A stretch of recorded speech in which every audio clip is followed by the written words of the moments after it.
Prepárense, si no lo han hecho ya, para pasar calor hoy y mañana. Los termómetros van a alcanzar estos 2 días máximas más propias de un mes de julio que de abril. Estos días atrás han servido para irnos acostumbrando un poco a esta subida de temperaturas, pero no está de más que hoy recordemos unos consejos básicos para que a nadie este calor le pille desprevenido.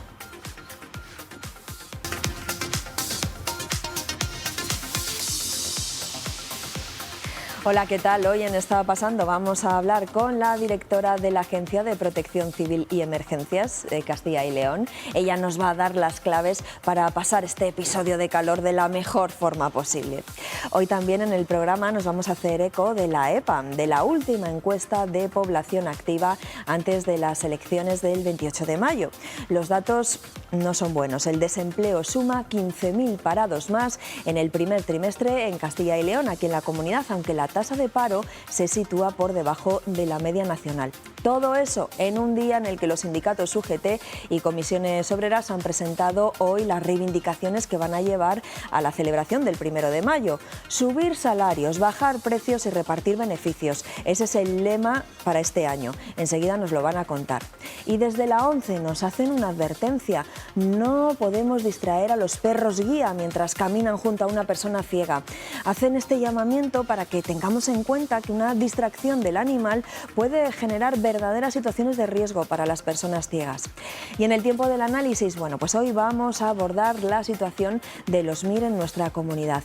Estos días los que han aprobado el examen eligen especialidad y vamos a ver cuáles son los hospitales más solicitados.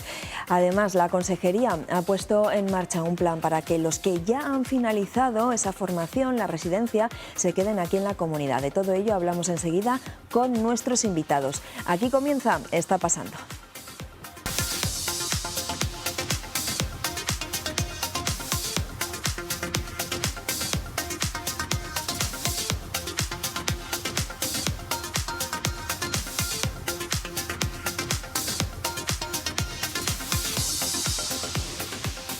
Hoy y mañana van a ser los días de más calor dentro de este episodio de altas temperaturas que estamos teniendo, temperaturas que son más propias del verano y que en algunos casos pueden llegar a ser de 10 grados más que lo que solemos tener en esta época del año. Ante esta situación, bueno, pues conviene recordar algunos consejos, Eduardo. Y la verdad es, Pilar, buenos días, que hablar de recomendaciones ante estas altas temperaturas también es más propio de los meses de verano, pero Protección Civil ya se ha apresurado a recordarlas porque entre hoy y mañana, como decía Pilar, veremos unos 30 grados en muchos termómetros.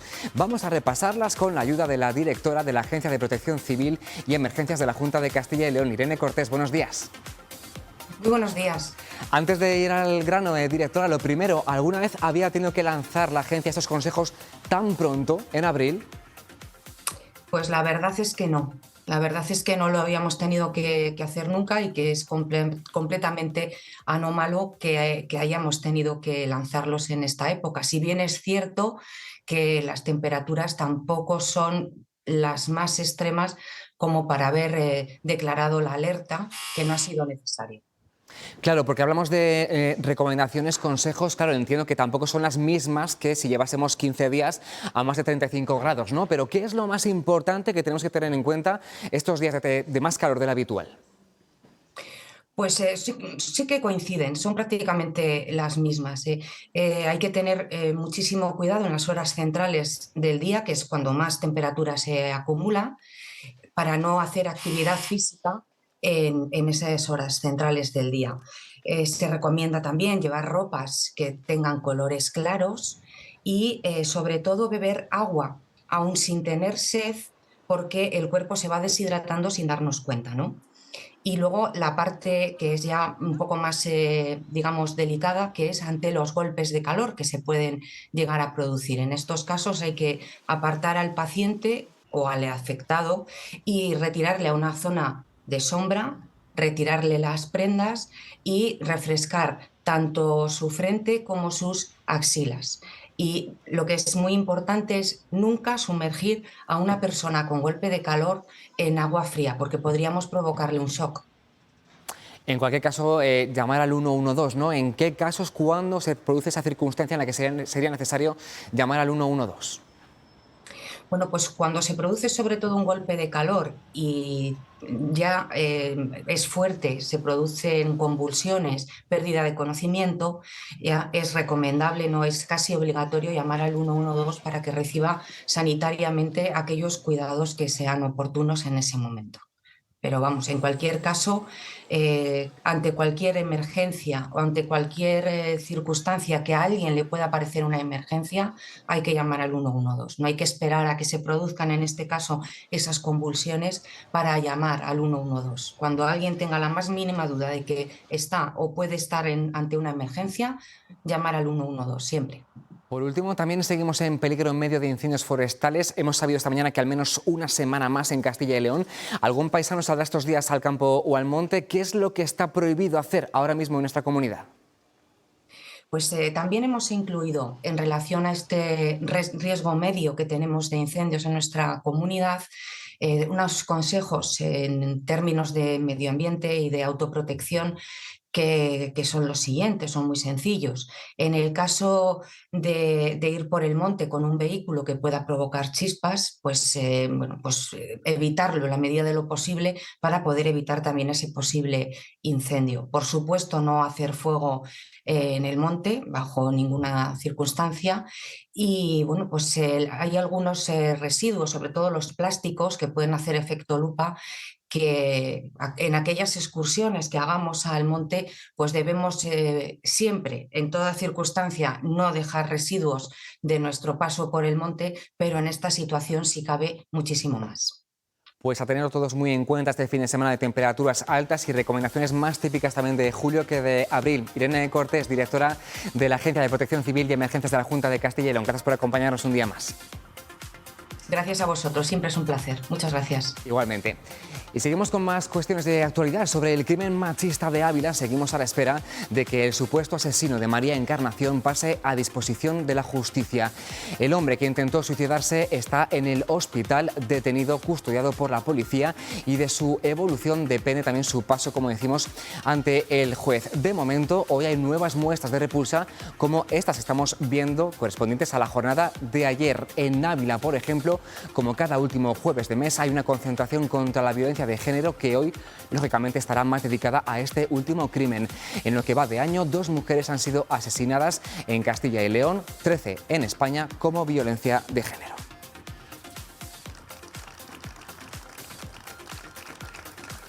Pendientes de esa actualidad. Por cierto, que el dato económico del día, van a escuchar hablar mucho de él hoy, es el del paro del primer trimestre del año, que subió en Castilla y León. Lo dice la EPA, la encuesta de población activa. El número de parados en Castilla y León aumentó casi un 16% respecto al trimestre anterior, el triple que la media nacional. Son 15.500 personas más sin trabajo, para un total ya de casi 114.000 desempleados en nuestra comunidad autónoma. La cifra de ocupados bajó otra vez del millón de personas. Son, como ven aquí, 993.000, 21.400 menos ocupados que 3 meses antes. Así las cosas, la tasa de paro aquí en Castilla y León es del 10,28%, 3 puntos por debajo de la media en España, que como ven aquí es del 13,26%. Más información, como siempre, en el informativo a las 2:30. Esta es la fotografía del mercado laboral hoy en Castilla y León, en vísperas del 1 de mayo. El lunes es el Día Internacional de los Trabajadores y los sindicatos calientan motores antes de salir a la calle en esa jornada reivindicativa. Hoy han presentado ya la movilización en varias provincias. Natalia García, León, ¿cuáles son las reivindicaciones este año? Pues sí, ya está prácticamente todo en marcha. Hoy nos han presentado aquí en León los actos que se van a celebrar el 1 de mayo bajo el lema nacional: subir salarios, bajar precios, repartir beneficios. ¿Qué se va a reivindicar este 1 de mayo del 2023? Es que lo acabas tú de decir, Sí, ¿no? Claro, tendría que repetirme. Bueno, desde luego lo que se reivindica son 3 cuestiones que todos vivimos en la vida cotidiana, por lo tanto, asuntos muy sentidos y padecidos, ¿no? Necesitamos mejores salarios para afrontar los precios que nos castigan y nos estrangulan, y eso también se podría alcanzar a través de un reparto más equitativo de beneficios, en la medida en que los márgenes empresariales son mucho mayores que los salariales. Bueno, pues se trata de buscar un poco de equilibrio entre todo, y creo que es una reivindicación muy sentida y muy notada. Y para ello, pues volvemos a salir a la calle un 1 de mayo más, ¿verdad? Pues un 1 de mayo más, con muchas ganas, con mucha ilusión y con mucha fuerza, volver a decir a toda la clase trabajadora de León que es el momento de volver a reivindicar, pues como es el lema y como ha dicho Ignacio, la subida de salarios, el reparto de la riqueza y sobre todo la bajada de precios, ¿no? Una llamada de atención a los empresarios de León que se sienten a negociar los convenios colectivos para aplicar esta fórmula, porque lo que no puede ser es que las empresas anuncien. Hoy hemos conocido los resultados del primer trimestre del BBVA, que son cuantiosos. Estos días atrás hemos conocido los beneficios de las eléctricas, que son súper cuantiosos. Pues hombre, eso también se tiene que traducir en un reparto de una redistribución de esa riqueza, ¿no? Y sobre todo, y aparte, reivindicar pues el estado en el que estamos también en nuestra provincia de León, donde se destruye empleo, y hemos conocido los datos de la EPA, que no son nada buenos para nuestra provincia, teniendo la cuarta peor tasa de actividad de España y la segunda peor tasa de actividad de la comunidad autónoma. Por lo tanto, nada que celebrar con esos datos, ¿no? Las leonesas y leoneses necesitan futuro, necesitan trabajo, necesitan dignidad y necesitan estabilidad, ¿no? Cuestiones que hoy mismo tanto el Gobierno de España como el Gobierno de la Junta de Castilla y León lo ponen en duda, ¿no? Pues ya lo ven, preparados para este 1 de mayo. Aquí en León la manifestación saldrá a las 12 de la mañana de Gran Vía de San Marcos. ¿Por dónde irá este año esa reivindicación? Gracias, Natalia, desde la provincia de León. Seguro que el empleo y el paro van a centrar buena parte de la comparecencia posterior al Consejo de Gobierno de la Junta de Castilla y León. Ya ha comenzado esa rueda de prensa de los jueves en la que al portavoz acompaña hoy el consejero de Cultura, previsiblemente para hablar de la Ley de Patrimonio Cultural. Pueden seguir en directo esa rueda de prensa escaneando, como siempre, el código QR que verán luego en la pantalla, lo ven ya de hecho, y como siempre escuchamos los primeros minutos de esa comparecencia. Para unidad de críticos, asimismo 377.000 euros para el suministro tecnológico de 23 edificios hospitalarios. Saben ustedes que llevamos desarrollando un sistema de conexión de todos los centros sanitarios de Castilla y León entre sí. La inversión total prevista asciende a 7.650.000 euros. Queremos llegar a un total de 500 centros sanitarios de la Gerencia Regional de Salud. Aquí incorporamos 23 nuevos edificios con una inversión de 377.000 euros que se financia íntegramente con los fondos europeos de la nueva generación. En el ámbito de la política social, 550.000 euros para la Asociación de Familiares de Enfermos. Primeros acuerdos de ese Consejo de Gobierno de este jueves en el Gobierno de la Junta de Castilla y León. Toda la información con detalle, como siempre, a partir de las 2:30. Y mientras tanto, el Congreso de los Diputados ha aprobado finalmente la Ley de Vivienda, pactada por el Gobierno con Esquerra Republicana de Cataluña y EH Bildu. Sale así adelante una norma que se ha colado en la campaña, en la pre-campaña, mejor dicho, de las próximas elecciones del mes de mayo. El objetivo de la ley es contener las rentas, incrementar la oferta en los municipios con más demanda y proteger a inquilinos y pequeños propietarios. Tiene el voto en contra de PP y Vox y después tendrá que pasar al Senado antes de regresar al Congreso para su aprobación definitiva en mayo. Es una ley sólida jurídicamente y que no va en contra de nadie. Al contrario, protege a arrendadores y arrendatarios. Hoy, señorías, pierde la banca, pierden los buitres, pierden los fondos de inversión y gana la gente. Ganan los inquilinos y las inquilinas y quien tiene una hipoteca.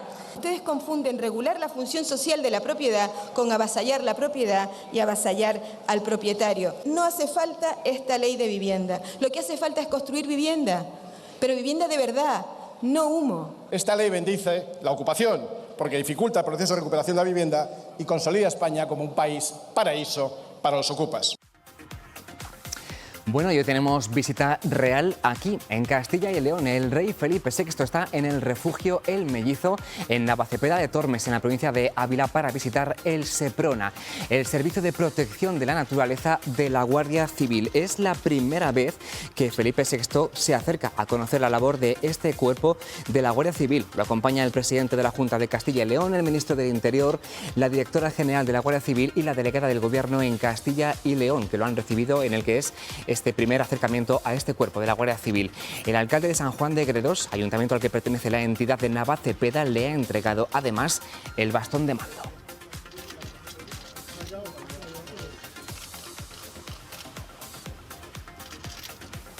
Imagen de esta misma mañana en la Sierra de Gredos. El rey Felipe VI está en Castilla y León, en la provincia de Ávila, conociendo el Seprona. Hasta aquí de momento la actualidad de la jornada de esta mañana. Ahora, Pilar, en el tiempo del análisis vamos a hablar de los médicos MIR. Hace unos días han empezado a elegir plazas, muy pocos eligen Castilla y León. Vamos a tratar de investigar y de descifrar por qué. Sí, como bien dices, Eduardo, los MIR, los médicos internos residentes que acaban de aprobar el examen, pues llevan días, esta es la segunda semana, creo ya, eligiendo la especialidad en la que quieren formarse y dónde quieren llevarla a cabo. Y ahí vemos muy bien cuáles son las preferencias.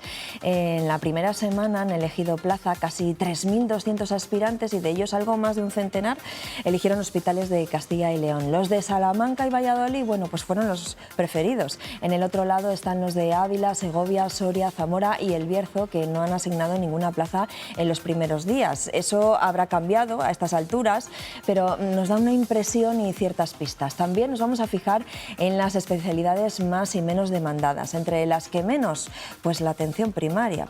Lamentablemente, ser médico de familia no parece ser una opción atractiva para los MIR en un momento en el que faltan profesionales. Hoy vamos a hablar de todo ello, son muchas cosas de las que queremos hablar, con Mónica Pérez Álvarez, que es la directora técnica de formación y desarrollo profesional de SACIL. Mónica, gracias por estar con nosotros. Bienvenida a nuestro programa. Gracias. También nos acompaña, además por segunda vez esta semana, Daniel de Luis, que en este caso hoy está en el programa como delegado del rector para Ciencias de la Salud de la Universidad de Valladolid. Daniel, un placer volverte a tener aquí en Está Pasando. Gracias por invitarme. Por videoconferencia está con nosotros también José Luis Díaz Villarig, que es el presidente del Colegio Profesional de Médicos. Gracias por atendernos. Gracias a ustedes. Y también está con nosotros Santiago Toranzo, de la Asociación MIR Castilla y León. Muchísimas gracias, que además creo que está de guardia y bueno, pues lo advierto también a la audiencia por si en algún momento le llaman, ¿no? Sí, buenos días, muchas gracias. Bueno, pues vamos a ponernos en situación. Lo primero, Eduardo, recuérdanos cómo han ido esas solicitudes de especialidades aquí en Castilla y León. Como decías, Pilar, puede que hayan cambiado un poco las cifras, pero nos hemos fijado en los primeros 2.000 aspirantes que eligieron plaza para hacer la residencia. De esos 2.000, solo 55 han elegido hospitales y centros de salud de aquí, de Castilla y León. Son los primeros en elegir las mejores notas, pero este no parece ser el destino más deseado por ellos, porque son solo el 10% de las plazas que oferta la Consejería de Sanidad de la Junta de Castilla y León. Sí han tenido, como avanzábamos, más tirón los hospitales de Salamanca y de Valladolid, destino de 34 de esos 55 primeros médicos residentes. En cambio, como ven aquí, los centros de Ávila, El Bierzo, Segovia, Soria y Zamora no habían asignado ninguna plaza de momento en esa primera semana de adjudicación. Por especialidades, la más demandada para formarse en nuestros hospitales, como ven aquí, es la de cardiología, con 11 plazas cubiertas. Le siguen cirugía ortopédica y traumatología y dermatología. Esta última, dermatología, lleva años como la gran favorita. Ya ha agotado todas las plazas disponibles en todo el país, igual que sucede con las de cirugía plástica. Luego preguntaremos también por qué. Al final de la lista, medicina familiar y comunitaria, la especialidad con más plazas en oferta, pero que solo un aspirante ha elegido, así que tiene menos tirón que las demás. Y quizá una de las respuestas a por qué tan pocos médicos eligen nuestra comunidad para especializarse haya que buscarla en las retribuciones. Los médicos MIR que se forman en Castilla y León son de los peor pagados de España. Cobran entre 2.400 y 3.500 euros brutos al mes, según si son de primer o de quinto año. Por debajo solo están los de Andalucía, Canarias y las ciudades autónomas de Ceuta y de Melilla. También están por debajo de la media del país. Eso incluyendo las guardias, que también cobran más baratas aquí. Por ejemplo, la de un MIR de primer año en día laborable son casi 14 euros la hora, 4 euros menos que la media nacional. Eso en cuanto a los que tienen que elegir dónde hacer el MIR. Otro problema, de los que hablaremos luego, es el de los médicos que una vez acabada la residencia se van de Castilla y León a trabajar en otros lugares. En un mes, el 26 de mayo, más de 350 médicos MIR van a acabar su formación en Castilla y León. Hacen falta médicos y las comunidades se los van a rifar con unos u otros incentivos. Aquí la Consejería de Sanidad despliega un programa de fidelización para que se piensen muy seriamente lo de quedarse a trabajar aquí. Una alfombra roja a los residentes que incluye 356 plazas, la mayoría en hospitales, pero también, por ejemplo, 91 en atención atención primaria y 4 en pediatría, para los que se ofrece un contrato de trabajo de 3 años de duración, en los que podrán dedicar hasta la cuarta parte de la jornada a seguir formándose, incluso gratis en algunos casos. También tendrán la oportunidad de participar en un proyecto de investigación de su área de su especialización o llevar a cabo estancias en otros centros nacionales e internacionales. Todo esto va dirigido no solo a los residentes que acaban su formación en SACIL en mayo, sino también a estudiantes de aquí que están fuera de Castilla y León y que quieran volver a su tierra para trabajar. Esta llamada va acompañada de este vídeo que se puede ver estos días en redes sociales y que muestra nuestras bazas con testimonios de médicos nuevos y veteranos que animan a quedarse a trabajar así. Aquí, escúchenlos. Si eres médico y vas a terminar la residencia este año, Castilla y León es tu casa y te ofrece múltiples posibilidades tanto en la atención hospitalaria como en la atención primaria. Además, si lo deseas, tendrás la oportunidad de realizar gratis un máster o un título propio de la universidad. Yo elegí Castilla y León porque me permite trabajar y seguir formándome. Y aquí, como he hecho yo, podrás participar en proyectos de investigación relacionados con tu especialidad. Contamos con una tecnología más avanzada y más puntera. Si nosotros hemos crecido profesionalmente, tú también puedes. Quédate en Castilla y León. Vente a Castilla y León.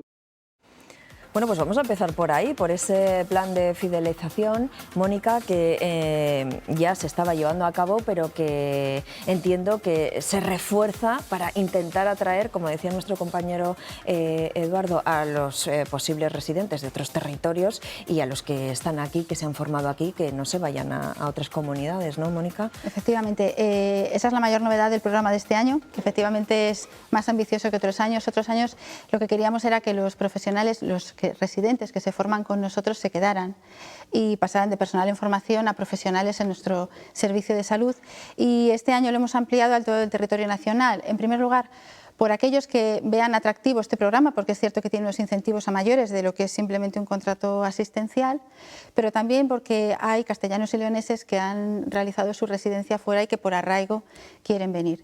Eso lo hacemos también porque, en sentido contrario, somos conscientes de que la formación sanitaria especializada de Castilla y León tiene mucho prestigio, es de calidad, y eso hace que tengamos el 60% de los residentes que formamos de otras comunidades autónomas.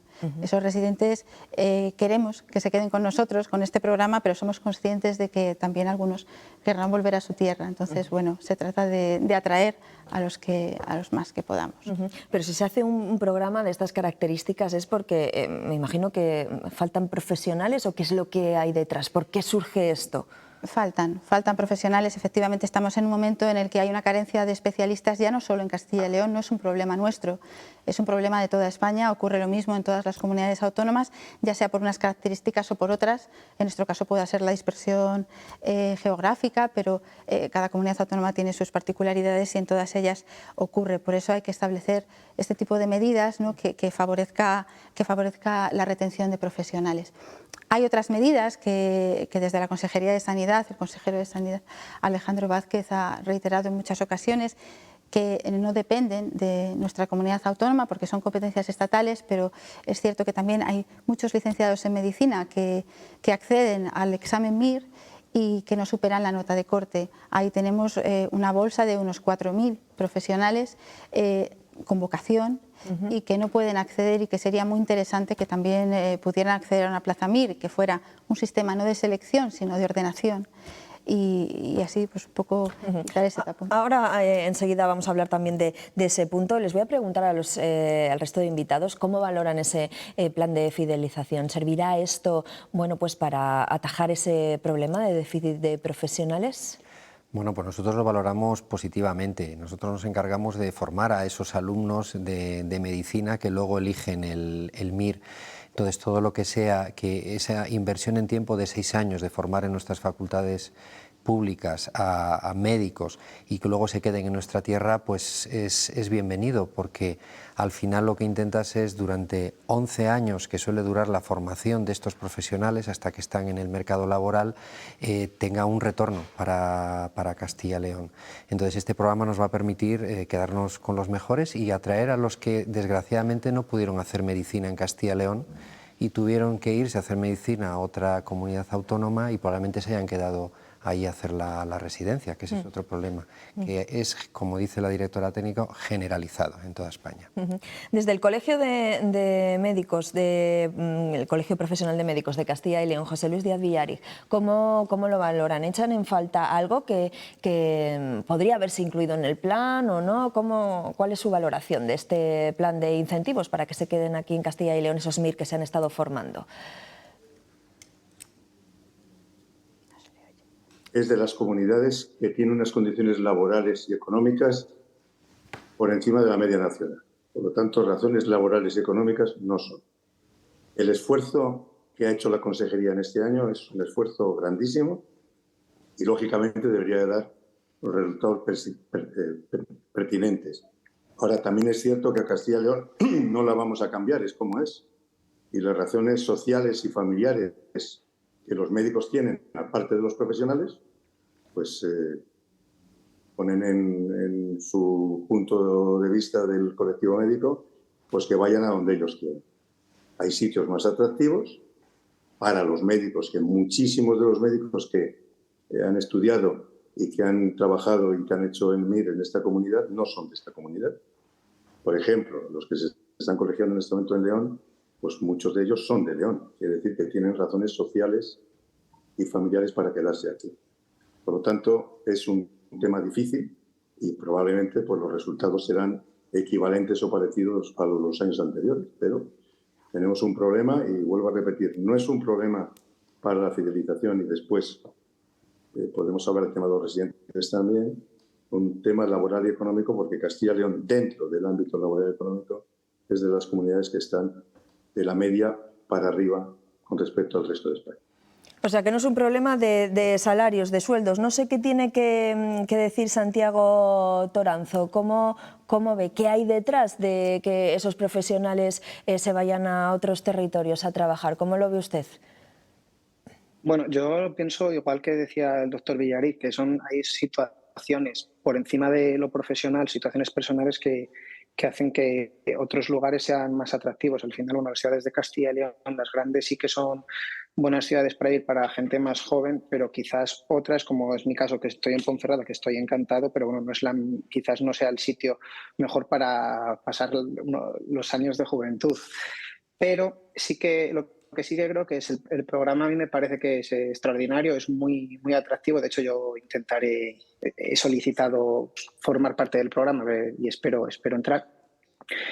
Y es bueno porque además se lo están copiando en otras comunidades. En Castilla-La Mancha esta semana han sacado un programa parecido imitando al de Castilla y León. Entonces yo creo que va a ser un programa atractivo que espero que consiga que mucha gente de aquí de Castilla y León nos quedemos y venga gente de fuera. Otra cosa es verdad que ahora tendremos que ver si se cumplen o no todas las características del programa. Si es verdad que se ajusta la jornada con ese 25% del tiempo de trabajo para formación, si es verdad que se facilitan luego las estancias en el extranjero, que yo creo que eso es algo muy interesante, que siempre y cuando se garantice que eso va a repercutir en el sistema de Castilla y León. Creo que Mónica quería añadir alguna cosa y le voy a preguntar también, vista la respuesta del compañero de Santiago, eso que qué acogida ha tenido, porque creo que el plazo termina hoy para solicitarlo y no sé por lo que han visto hasta ahora si hay mucho interés por parte de los MIR. La verdad es que estamos muy contentos porque efectivamente hoy todavía se pueden presentar solicitudes y nos ha sorprendido gratamente que además hay muchas solicitudes de residentes de otras comunidades autónomas. En el sentido de lo que estaban comentando, efectivamente hay realidades que son difíciles de rebatir, pero con el programa lo hemos intentado de tal manera que, por ejemplo, este año, también como novedad, hemos hecho una encuesta que es de carácter pionero a los residentes de aquí. Hemos preguntado cuáles son sus preferencias, en qué centros preferían quedarse, o hospitales en primer lugar, en segundo lugar, de tal manera que hemos tenido en cuenta a la hora de diseñar la oferta de plazas ya no solo las necesidades asistenciales que tiene nuestra organización, sino también las preferencias de los residentes, con lo cual digamos que es un programa bastante a medida. No solo eso, sino que también teniendo en cuenta que, como decíamos, hay zonas que resultan menos atractivas, plazas que son menos atractivas para los residentes, La mayor parte de las plazas las hemos publicado, las hemos ofertado en hospitales grandes. ¿Por qué?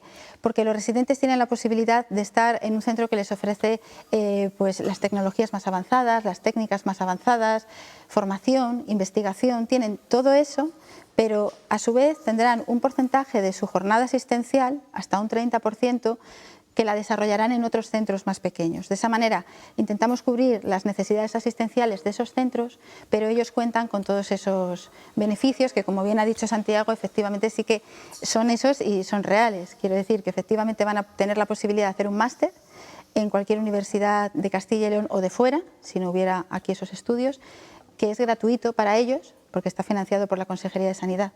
También pueden participar en proyectos de investigación, pueden hacer estancias formativas en centros nacionales o internacionales y luego, muy importante, para atención primaria, teniendo en cuenta a los médicos de familia, este año también hay una novedad y es que las plazas, las funciones que van a desempeñar van a ser dentro de un equipo, es decir, van a tener su cupo de pacientes, sus tarjetas, lo cual les da cierta estabilidad, ¿no? y tener tus propios pacientes en vez de ser a lo mejor un médico de área, estás para cubrir las necesidades que no cubren los del equipo.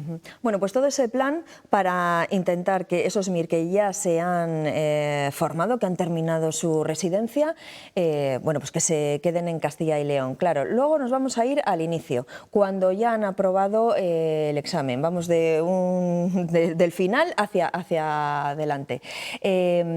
Aprueban el examen, los MIR, y tienen que elegir especialidad. Daniel, y vemos que bueno, los destinos de Castilla y León no están entre los primeros elegidos, ¿no? Entonces, y bueno, luego hay diferencias entre hospitales aquí en Castilla y León. Hemos visto Salamanca y Valladolid los más demandados y otros que dan, bueno, pues para otras opciones. ¿Por qué? ¿Por qué ocurre eso? Bueno, pues ahora voy a contestar como universidad, voy a contestar como jefe clínico de un hospital de SACIL, trabajo en el Clínico de Valladolid. Hay muchas variables, como bien comentaban los contertulios. Es decir, cuando te planteas realizar la especialidad, aparte de la especialidad que tú decides el centro, decides la ciudad. Entonces sí que estamos viendo, y se veía muy bien en el mapa, cómo las dos provincias con universidad tienen a unos alumnos que han formado, Salamanca y Valladolid, y bueno, son hospitales que tienen, digamos, están ya en el punto de mira del alumno que ha acabado, ¿no? Y además tenemos todo el tema relacionado de la tecnología de los centros. Cuanto más grande es el hospital, más tecnología y más atractivo, más investigación y más formación puede aportar. Y luego hay una serie de condicionantes sociofamiliares del que elige, que son totalmente pues incontrolables. Entonces es una coctelera compleja y todas las comunidades autónomas están en la misma situación, si pudiéramos ver el mapa. O sea que esto es un problema compartido con otros territorios. José Luis, claro, yo no sé si, visto por ejemplo la diferencia que hay aquí en Castilla y León, vamos a hablar de lo que ocurre en la comunidad entre unas provincias y otras, ¿no? Unas donde, bueno, pues hay unas preferencias y eso es así y pasa en muchos ámbitos de la vida con otras cuestiones. Pero claro, no sé, se puede reforzar también desde el punto de vista de la, no sé, de la formación académica, de la investigación, otros centros hospitalarios, o qué es lo que ustedes observan que podría ser la solución para equiparar un poco y equilibrar un poco la demanda de los centros de Castilla y León. No sé, ¿por dónde podría pasar esa solución? Vuelvo a repetir que Castilla y León es Castilla y León y no tiene nada que ver una provincia con otra ni un hospital con otro. Es que claro, comparar Valladolid, Salamanca, principalmente, León, Burgos, compararlo, por ejemplo, donde está Santiago con el Bierzo, que es una zona de dificilísima cobertura, probablemente es el sitio más complicado para que vayan médicos de probablemente toda España, pues no tiene nada que ver, nada que ver. Es que no somos capaces, ya no en la fidelización, sino en los concursos, de que vayan médicos a esos sitios, que tiene que ver los hospitales de Ávila o de Segovia o de Soria o de Palencia o de Zamora, pues con el Clínico de Valladolid o con el Clínico de Salamanca. Entonces, lo normal es que el médico cuando acaba, si tiene las posibilidades de ir a un sitio a otro, pues elige. Ya. Elige. Claro, lo que pasa Que, perdóneme, pero claro, nos podemos encontrar con que haya un déficit a lo mejor de profesionales en un momento determinado en determinados centros como creo que ya ocurre. Por ejemplo, la atención primaria, claro, menudo problema, ¿no? Sí, pero le repito, es que esto es un tema de gestión política, de decisión política y de valentía política. Todos los ciudadanos de esta comunidad tienen los mismos derechos y, sin embargo, no tienen las mismas oportunidades, no solamente en la sanidad, sino en general en la vida. Es que, claro, estar en Valladolid o, por ejemplo, la discriminación que tienen algunas provincias con respecto a otras provincias en el sistema sanitario, pues es tremenda y se tendrá que solucionar. Y se tiene que solucionar y haremos lo que tengamos que hacer para que se solucione, porque los ciudadanos de Castilla y León tienen todos los mismos derechos. Por lo tanto, los médicos, indudablemente, partiendo de la base, cuando eligen también, la persona el médico de mejores resultados de esta comunidad es una médico de aquí de León y no ha elegido Castilla y León, ha elegido Madrid. Hospitales del nivel máximo que tiene España, Castilla y León no tiene ningún hospital de ese nivel. Si yo soy un número 50 o 20 o 30 o el número 1, pues hombre, si no son por algunas circunstancias familiares o sociales, pues me voy a los sitios de referencia total y absoluta. Madrid, hablan de Madrid, de la sanidad, pero la realidad es que la mayoría de los médicos ahora cuando van a hacer la especialidad quieren ir. Por lo tanto, ¿por qué es? Porque lo que se hace en Madrid pues está pues, al nivel probablemente del mundo mundial. Por lo tanto, dificultades, y tenemos muchas dificultades porque Castilla y León, las provincias, no tenemos las mismas oportunidades y mismamente dentro de la propia provincia pues no tienen la misma oportunidad y el mismo funcionamiento de formación y de resultados de tratamientos, pues el León con Ponferrada. Por lo tanto, es un tema difícil, pero ese sí que es un tema político puro y duro y que lo tienen que arreglar y lo tienen que arreglar. Por lo tanto, aquellas organizaciones que yo tengo el orgullo y el honor de representar, pues haremos lo posible para que esto ocurra y que todos tengamos las mismas oportunidades, los ciudadanos y los trabajadores, en particular los médicos que ejercemos en los hospitales o en los centros de salud de esta comunidad. Y asociado a esto, creo que también hay un problema. Le voy a pedir a Santiago que nos recuerde un poco cómo va el tema de la elección de la especialidad, porque creo que, profesionales hay, aprueban el examen, lo que pasa que hay una nota de corte, ¿no? Y entonces, por encima de esa nota de corte, pues pueden elegir especialidad, pero por debajo de esa nota de corte se quedan muchos profesionales o futuros profesionales se quedan sin poder elegir especialidad. Y creo que aquí en Castilla y León, ahora nos lo dirá Mónica, bueno, pues se ha peleado porque esa nota de corte baje un poco. Santiago, ¿cuál es su opinión? Mi opinión es que hay que quitar la nota de corte. Ya eres médico cuando haces el examen MIR y es un examen que, como decía antes Mónica, debería ser solo para ordenar. Sí es verdad que la nota de corte suele ser baja, creo que ahora estaba en el 20% de la media de los 10 mejores y al final el examen lo aprueba el 95% de la gente que se presenta. Y aún así, aunque el año pasado había nota de corte y quedaron casi 200 plazas vacías. Y aparte de las plazas vacías, es cuántas plazas que se cogen luego no se ocupan o la gente renuncia a esa plaza una vez que empieza a trabajar. Está un par de meses, dice no me gusta esto, no me gusta el sitio, no me gusta el hospital en el que estoy, por un montón de cosas que normalmente suelen ser temas laborales que tenemos reconocidos y que en ciertos servicios pues no se cumplen con temas de libranzas de guardias, exceso en el número de guardias que se hacen, que aunque ya está regulado y hay un montón de órdenes en Castilla y León en concreto en las que dicen que no se puede hacer más de X guardias al mes, pues algunos jefes de servicio sí que presionan a los residentes para que hagan más horas. Y luego, bueno, no es de extrañar que en los sitios que pasa eso, cada vez la gente coge esa especialidad en ese lugar más tarde o dejan de cogerla. O una vez que se incorporan, luego renuncian a trabajar ahí porque no son unas condiciones laborales adecuadas. Sí que es verdad que yo creo que los datos del precio de guardia no estamos tan mal como habéis comentado antes.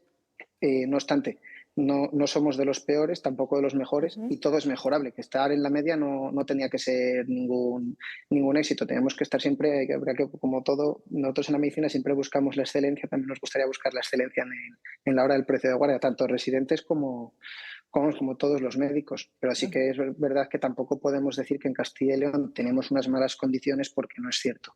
Y eso es tirarnos piedras. Mónica, ¿qué hacemos con esa nota de corte? Porque claro, vemos MIR que se quedan sin poder elegir especialidad, vemos plazas que se quedan sin cubrir. ¿Cómo equilibrar eso? Realmente en este momento yo considero que es impensable que, teniendo la necesidad de especialistas que tenemos, haya una bolsa de 4.000 licenciados en medicina que se queden sin poder optar a una plaza. ¿De quién depende Esa es una competencia estatal.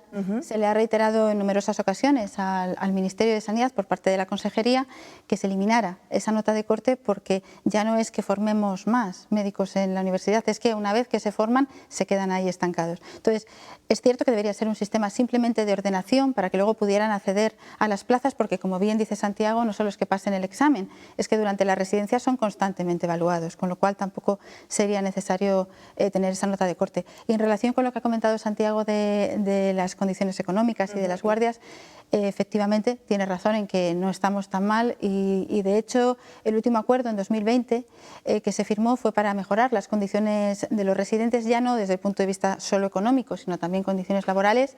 Entre ellas, una medida fue el incremento del precio de la guardia, que eso supone además 3,5 millones al año. Y además otro tipo de condiciones, como por ejemplo las rotaciones externas. Los residentes pueden rotar, aparte de su programa, en otros lugares en los que les resulte un plus para su formación, y en Castilla y León en estos momentos se conceden todas las rotaciones externas que solicitan en centros tanto nacionales como internacionales. Estábamos hablando, Daniel, y ya por ir acabando, de los muchos factores que influyen en toda esta situación de los MIR, de los médicos internos residentes, y claro, también tenemos que retrotraernos a la EBAU, ¿no? Desde Castilla y León se pide una EBAU única, porque estáis observando que gente muy preparada aquí en Castilla y León se tiene que marchar a otras comunidades a estudiar medicina, porque aquí no pueden estudiarla, porque vienen de otras comunidades, ocupan los primeros puestos de otras comunidades aquí para estudiar medicina. Claro, ese es otro problema que también está en el origen de todo esto. Pues es un problema muy importante, porque a nivel nacional tenemos lo que se denomina un distrito único. Una persona que aprueba la EBAU puede decidir hacer medicina en cualquier lugar de la geografía nacional, pero tenemos EBAU diferentes en cada comunidad autónoma. Nosotros damos clase, y nosotros, por ejemplo, las aulas en Castilla y León la tenemos más de un 50% son alumnos de fuera de nuestra comunidad. Esos alumnos, cuando acaban medicina, probablemente no estén pensando en quedarse en nuestra comunidad. Claro. Y hemos invertido 6 años de formación en unos compañeros que posteriormente no les vamos a ver en el hospital con nosotros y formándose como residentes y después como médicos. Estamos hablando de una profesión que conlleva, en el mejor de los casos, 10, 11 años de inversión por parte del interesado y de las administraciones públicas. Entonces, sin duda, la EBAU tiene que ser única para jugar todos con las mismas reglas del juego y con las mismas oportunidades. Y evitaremos que nuestros chicos estén en comunidades limítrofes haciendo medicina. Pues de momento esa sigue siendo una tarea pendiente, y bueno, pues no parece que esté ahí que el gobierno quiera ponerlo encima de la mesa, por lo menos hasta el momento. Se me acaba el tiempo. Mónica, Daniel, José Luis y Santiago, muchísimas gracias a los 4. Sé que podríamos hablar muchísimo más, pero claro, al final se trata de dar unas pinceladas, unas claves para que la gente entienda qué es lo que está pasando ahora en estos momentos. Vamos a hacer una pausa para la publicidad y enseguida volvemos. Gracias a los 4. Hasta ahora.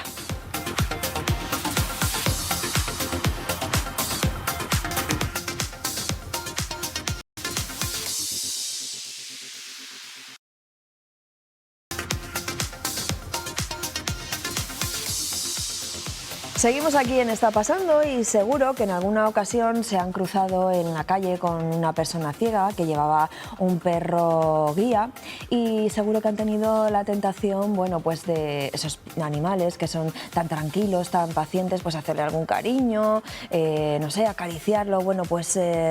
Nunca hay que hacer eso, nunca hay que distraerlos. Es uno de los consejos que nos lanza la ONCE, Eduardo.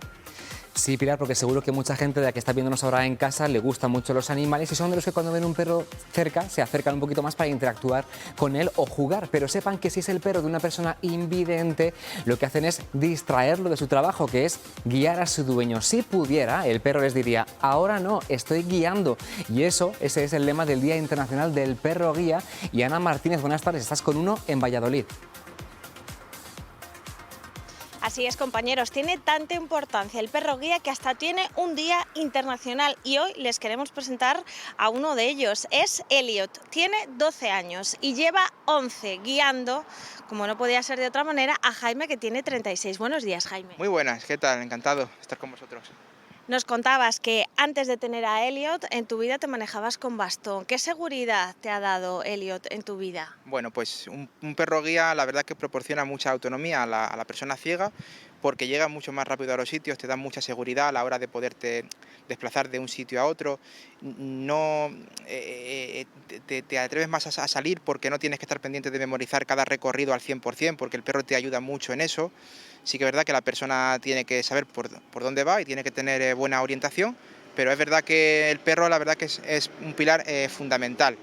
Y luego, pues bueno, a nivel de seguridad evita muchos obstáculos que hay por las aceras, busca los pasos. Aquí, por ejemplo, en esta calle donde nos encontramos, vemos que el carril bici se encuentra a la misma altura que la acera. Él te ayuda, ¿no?, a identificar dónde está el obstáculo o dónde puede haber un peligro para ti. Claro, él va a intentar ir por la acera siempre, porque va a ver que hay un carril bici. Si yo fuera con bastón es mucho más difícil, porque no hay ninguna textura que a mí me haga saber que ahí hay un carril bici. El perro eso sí que lo va a hacer, incluso te va a poder esquivar una bicicleta que venga corriendo, pues el perro te puede esquivar ese obstáculo, al igual que por ejemplo pasa con un paso de cebra que no tenga esa textura, pues el perro ve y él te va a llevar siempre por el mejor camino, porque está enseñado para llevarte por el camino que para la persona sea más seguro. Elliot es tu compañero de vida, sin duda, pero tiene un trabajo, ¿no? Y cuando él tiene que ejercer ese trabajo, lleva colocado un arnés. Eso es, él va con el arnés, que es como si digamos, el material que se usa con él para trabajar, y una vez que se le quita ese arnés, él sabe que es un perro libre y que puede jugar, y por supuesto hay que hacerlo, todos los días tiene que tener un rato para que juega, para que se divierta como perro, y bueno, cuando va con el arnés sabe que está guiando a una persona ciega, en este caso a mí, que soy su dueño. Y se ha tenido que formar para ello, ¿no?, como cualquier persona que realiza un trabajo. Sí, los perros guía pasan por diferentes etapas porque se necesita mucha exigencia para que el perro luego pueda desempeñar su función bien. Entonces primero está con una familia durante una etapa de los 3 meses hasta el año. Esa familia a la 11 le da unas pautas básicas para que pueda educar al perro, para que lo pueda llevar a la calle, pueda ir con esa persona al sitio al que trabaje, etc. Y posteriormente pasaría a la Fundación 11 del Perro Guía, donde comienza con la instrucción. Un instructor de la 11 de la escuela del Perro Guía pues le enseña a guiar a una persona ciega, que tiene que buscar referencia, que tiene que a esquivar obstáculos, etc. Y luego la última parte es el curso con la persona, con el usuario, para que pueda ser sus ojos durante su vida. Muchísimas gracias, Jaime, por acompañarnos hoy aquí en Está Pasando. De nada. Compañeros, pues aquí les dejamos con Jaime y con Elliot, que les siga acompañando y que siga siendo sus ojos durante muchos años. Y que no nos distraigamos de ese importante trabajo. Gracias, Ana. Ahora vamos a guiarlos a ustedes hasta Zamora para conocer un poco mejor al hombre del Renacimiento, Leonardo da Vinci. El genio e inventor del siglo XV tiene ahora, estos días, una exposición, Pablo Carretero, en plena calle. Leonardo da Vinci ha llegado a la Plaza de la Marina de Zamora para conocer un poquito más sobre esta exposición que realiza la Fundación La Caixa. Aquí en Zamora tenemos a la comisaria, que es Erika Goyarrola. Erika, ¿qué tal estás, para empezar? Hola, muy buenas, ¿qué tal? Bueno, ¿qué es lo que queréis mostrar de Leonardo da Vinci? ¿Cuál es la concepción que queréis mostrar? Bueno, pues es una exposición que quiere dar a conocer la figura de Leonardo da Vinci, pero partiendo de su curiosidad, que es la característica más importante y gracias a la cual se ha convertido en una figura histórica universal, ¿no? La muestra está planteada en dos partes. Aquí la exterior tenemos 4 maquetas de diferentes inventos ideados por Leonardo da Vinci, que han sido reproducidos con materiales modernos, ¿no?, para precisamente remarcar la vigencia de su pensamiento. Y en el interior tenemos diferentes juegos interactivos que nos van a presentar diferentes retos y nos van a mostrar lo importante que es, pues, la observación, la curiosidad, la importancia de cuestionar ideas que damos ya por válidas. Gracias a esa curiosidad, por ejemplo, a día de hoy, siglos más tarde, por ejemplo, se puede volar, ¿no? Sí, exacto. Esta es una de las obsesiones de Leonardo da Vinci, ¿no? Una de las muchas obsesiones de Leonardo. Él llegó a idear, a inventar hasta 12 máquinas voladoras, llegó a escribir hasta un libro, ¿no?, sobre el vuelo. Y aquí precisamente tenemos varias de las maquetas que Leonardo da Vinci ideó, ¿no? Que, bueno, pues él tenía un pensamiento siempre, pues, muy adelantado a su tiempo, y él sabía que el cuerpo, bueno, pues la fuerza humana, pues no permitiría poder hacer elevar esas máquinas, ¿no?, porque los materiales del momento no le acompañaban, pero sí que, bueno, pues se le considera precursor de muchas máquinas, era un visionario de alguna manera. Y también el pensamiento renacentista también, por ejemplo, que posiblemente lo que más veamos es el hombre de Vitruvio. Por cierto, tenéis representado aquí de una manera también que nos llama tanta atención, con ese cuadrado, ese círculo, y por supuesto la figura del hombre. Sí, exacto. Yo creo que el hombre de Vitruvio, ese dibujo de Leonardo da Vinci, que lo tenemos también en una maqueta, yo creo que representa muy bien al hombre del Renacimiento que fue Leonardo da Vinci, ¿no?, porque es un dibujo que, bueno, muestra esa perfección de Leonardo da Vinci, esa perfección matemática, anatómica, y, bueno, pues las anotaciones de Leonardo da Vinci, donde se inscribía todo, ¿no?, y, bueno, pues y también la propia figura del hombre de Vitruvio, ¿no?, que representa pues la perfección del ser humano como ese eco de la perfección del universo, ¿no? Entonces, por eso tuvo tanta importancia en el Renacimiento, ¿no?, donde el hombre era, pues, el centro de todo. Bueno, pues muchas gracias, Erika, por atendernos, y enhorabuena por esta exposición. Muchísimas gracias a vosotros. Pues ya saben, los zamoranos tienen aquí, y los castellano-leoneses que se quieran acercar aquí a esta exposición y que puedan despertar su curiosidad como se hizo Leonardo en su día, pues pueden hacerlo aquí en la Plaza de la Marina. Gracias, Pablo, muy buenas tardes. Tenemos que irnos ya, pero vamos a dar un último adiós, Pilar, al que fuera durante más de 20 años abad del monasterio de Santo Domingo de Silos, en Burgos. Don Clemente Serna ha fallecido a los 76 años y pasará a la historia por ser el gran impulsor de este monasterio, y que además se encargó de convertir a su canto gregoriano en una insignia internacional. Pues así terminamos, pero recuerden que mañana volvemos a estar aquí a partir de las 12:30 de la mañana. Hasta mañana. Adiós.